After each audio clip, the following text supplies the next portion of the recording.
Ted Kaczynski was a gifted mathematician, a Harvard graduate, and a recluse living in a 10 by 12-foot cabin deep in the Montana woods. But behind his quiet isolation, he was building bombs. Deadly, precise, and meant to kill. Over 17 years, he became the most elusive domestic terrorist in American history.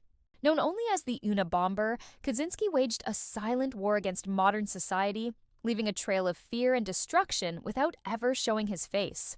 What drove a brilliant mind to become a cold-blooded killer, and how did he evade capture for nearly 2 decades? The answer lies in one of the most chilling manhunts of our time.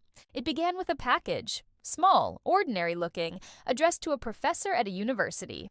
When it exploded, investigators first thought it was a tragic accident. But within months, more bombs appeared, on porches, in mailrooms, on airplane cargo holds. No one knew who was behind them. The bomber left no fingerprints, no DNA, just fragments of twisted metal and devastation. People were scared.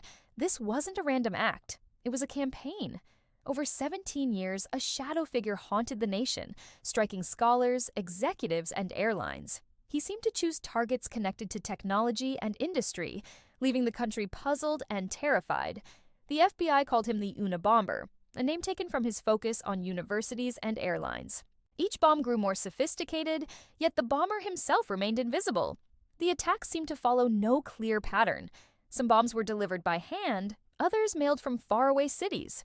Despite the largest manhunt in FBI history, agents had no suspect. No one had seen him. There were no known motives until a manifesto arrived.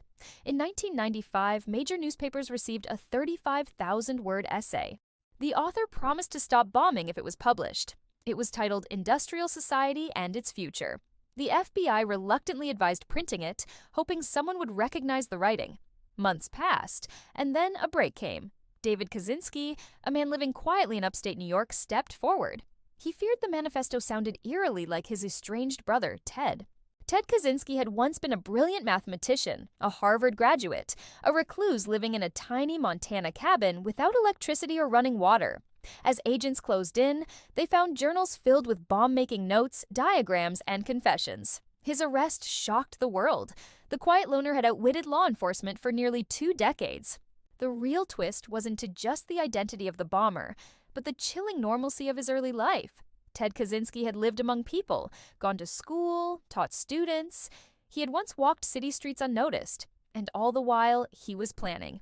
Not for revenge, not for money, but to bring down a system he believed was destroying humanity. The bombs stopped, but the fear he spread still lingers.